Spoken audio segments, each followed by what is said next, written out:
ఇవాళ మార్కాపురం ఎమ్మెల్యే కుందూరు నాగార్జునరెడ్డి గారు ఎంత అత్యంత అవినీతిపరుడు, అతను చేస్తున్నటువంటి అరాచకాలు, మరి భూ కబ్జాలు మొత్తం గతంలో 1175 ఎకరాలు భూ కబ్జా చేశాడు ప్రభుత్వ భూములు అని చెప్పి నేను చెప్పడం జరిగింది. అలానే వాళ్ళ మామ ఉడుమల శ్రీనివాసరెడ్డి, ఆయన కొడుకు, ఆయన సొంత బామర్ది ఉడుమల అశోక్ రెడ్డి డాక్టర్గా ఇతను ఎమ్మెల్యే అయిన తర్వాత ఈ 4 సంవత్సరంలో ఆ ప్రభుత్వం వచ్చిన వెంటనే అతనికి ఏమి ఇచ్చారండి, ఆరోగ్యశ్రీ ఇవ్వగా తన బామర్దికి ఒక పోస్ట్ ఇప్పించుకున్నాడు. ఆ బామర్ది ఏం చేశారంటే, అతని అరాచకాలు ఎలా ఉన్నాయంటే, వైద్య రంగంలో ఏదైతే మా ప్రభుత్వం వచ్చిన తర్వాత 55 నెలల్లో ఈ 55 నెలల్లో బయట రాపని చెప్పండి 55 నెలల్లో వైఎస్ఆర్ ఆరోగ్యశ్రీ ద్వారా ఈ ప్రభుత్వం, ఆ వైఎస్ఆర్ ప్రభుత్వం జగన్మోహన్ గారు 55,22,876 మందికి పేషెంట్లకి ఈ ప్రభుత్వం నిరుపేదలకు ఎంతో మందికి మరి 11,000 కోట్ల రూపాయలు 11,876 కోట్ల రూపాయలు నిధులు ఆరోగ్యశ్రీ ద్వారా మరి ఇంతమంది 55 లక్షల చిల్లర పేషెంట్లకి మరి ఈ ప్రభుత్వం ఖర్చు పెట్టింది. ఈ ప్రభుత్వం ఖర్చు పెడితే దీనిలో చేతివాటం ఈ ప్రభుత్వుడు ఉడుమల అశోక్ రెడ్డి ఆరోగ్యశ్రీ సంబంధించిన ఈఓ, ఇతను ఒక జూనియర్ డాక్టర్, ప్రభుత్వం డాక్టర్ పెట్టాలి యాక్చువల్గా.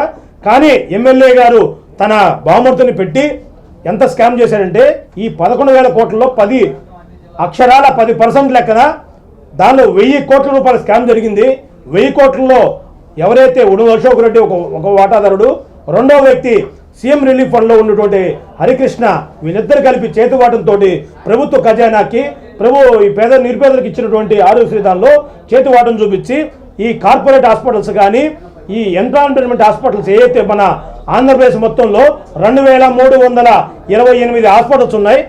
దానిలో అవి కాకుండా బెంగళూరు, చెన్నై, హైదరాబాదు ఇలాంటి మెట్రో నగరాల్లో 202 కార్పొరేట్ హాస్పిటల్ ఉంటే ఆ కార్పొరేట్ హాస్పిటల్లో కూడా చేతివాటం చూపించి ఈ దుర్మార్గులు ప్రతి నెల ఏదైతే వాళ్ళకి వచ్చే వాటా అక్షరాల 10 నుంచి 15 కోట్ల రూపాయలు ఈరోజు వాళ్ళు ప్రతి నెల ఈ 50 నెలల్లో అక్షరాల 700 కోట్ల రూపాయలు ఒక్క దానిలోనే వీళ్ళు స్కామ్ చేస్తున్నారు.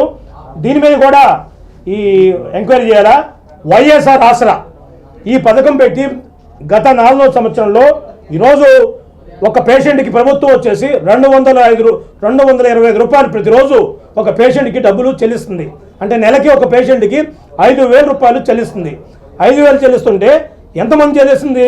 27,27,870 మంది పేషెంట్లకి 5,000 రూపాయలు చొప్పున ఈ ప్రభుత్వం 1,310 కోట్ల రూపాయలు నిధులు మరి మంజూరు చేసి నిరుపేదలకి ఎవరైతే పేషెంట్లకి వైఎస్ఆర్ ఆసరా పథకం కింద ఈ ప్రభుత్వం ఇవ్వడం జరిగింది. దీనిలో కూడా చేతివాటం చూపించి ఈరోజు ప్రతి జిల్లాలో ఎక్కడైనా ఎంక్వైరీ చేయండి. ఈ మన ఏదైతే ఆరోగ్యశ్రీ ట్రస్ట్ జిల్లా కోఆర్డినేటర్లు వీళ్ళు టైప్ అయ్యి ఇతను ఏం చేశాడు, ఎంచక్కా ఒక్కొక్క పేషెంట్ దాదాపు 25 లక్షలు 10 లక్షల పేషెంట్లు ఉండరు, వాళ్ళ డబ్బులన్నీ వీళ్ళు మొక్కేస్తారు. దీనిలో 150 కోట్లు వైఎస్ఆర్ ఆసరాలో అక్రమాలు జరిగినాయని ప్రత్యక్షంగా ముఖ్యమంత్రి గారికి ఇచ్చిన ఆధారాలతో సహా అన్ని ఇచ్చున్నాను. వీటి మీద ఎంక్వైరీ చేయమని కోరుతున్నాను. కరోనా టైంలో ఈ ప్రభుత్వుడు అప్పుడు ఉన్నటువంటి కరోనా జరిగినప్పుడు పేషెంట్లకి కూడా ఇంజక్షన్లు వేసాయి కానీ మరి హాస్పిటల్లో జాయిన్ చేసేప్పుడు బిల్లులు కానీ ఒక పేషెంట్కి 2-3 లక్షల లెక్క అయితే అప్రూవల్ ఏదైతే ప్రీ ఆథరైజేషన్ ఇవ్వాలా. ప్రీ ఆథరైజేషన్ ఎవరు ఇస్తారండి? ఆరోగ్యశ్రీ ఈవో ఇస్తాడు. ఇతను ఏం చేస్తాడంటే ఇవాళ ఒక పేషెంట్ చేరితే ఇవాళ వాడికి హాస్పిటల్లో బెడ్లు ఖాళీ లేవని చెప్పిస్తారు. ఎందుకంటే ఆపరేషన్ చేయాలంటే పర్మిషన్ లేదు, ఫుల్ అయిపోయిందని చెప్తారు. ఏముండదు, ఖాళీలు ఉంటాయి. ఈ ప్రభుత్వం ఒకరోజు డిలే చేయడం వల్ల ఇటువంటి ఈ 50,000 ఒక పేషెంట్ దగ్గర ఇతనికి 1,00,000-1,50,000 వసూలు చేస్తున్నారు హాస్పిటల్లో.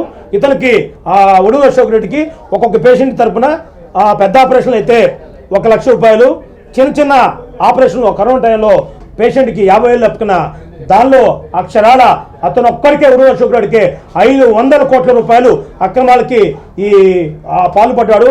ఓన్లీ కరోనా టైంలో అయితే 110 కోట్ల రూపాయలు స్కామ్ జరిగింది.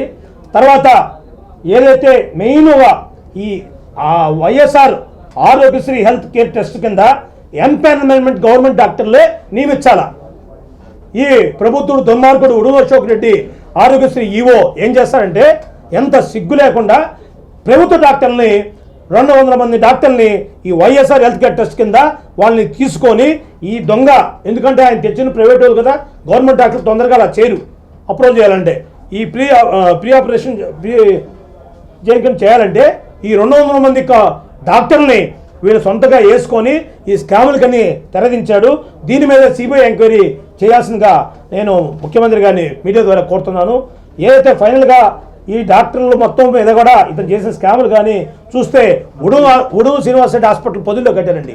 హాస్పిటల్ మొత్తం కూడా కట్టిన కన్స్ట్రక్షన్ కూడా రైతు భరోసా అంటే ఆర్బీకే అంటారు, రైతు భరోసా కేంద్రం కానీ, మరి సచివాలయాలు కట్టిన బిల్డింగ్లు కానీ, సిమెంట్ రోడ్లకు శాంక్షన్ అవ్వటి కానీ, వాటి డబ్బులతో ఏదైతే వచ్చినాయో ఆ సంబంధించినటువంటి అధికారులు బెదిరించి ఒక్కొక్క ఆఫీస్ నుంచి 100 సిమెంట్ బస్తాలు ఎక్కన 10,000 సిమెంట్ బస్తాలతోటి అక్రమ డబ్బుతోటి ఆ ఉడుగు శ్రీనివాస రెడ్డి హాస్పిటల్ కట్టడం జరిగింది.